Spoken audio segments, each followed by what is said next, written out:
nemyslela, že ako pôrodná asistentka budem stať na pódiu s mikrofónom v ruke. Nikdy som takú ambíciu nemala, ale situácia si to vyžiadala. Ďakujem, že ste prišli podporiť sestry a pôrodné asistentky Trenčanskej nemocnice, kde takmer všetky pôrodné asistentky sú vo výpovednej lehote, ktorá im končí už 29. februára.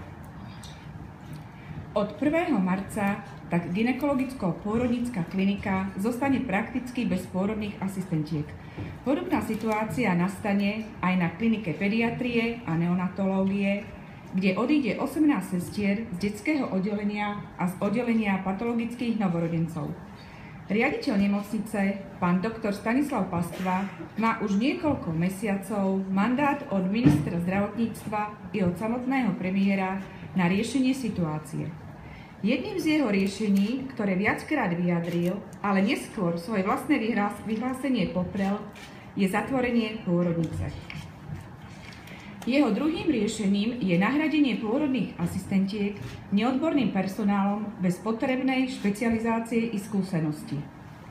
Druhé riešenie by však ohrozilo odbornú zdravotnú starostlivosť na gynekologicko-pôrodníckej klinike a mohlo by prísť k priamému ohrozeniu matiek i novonarodených detí.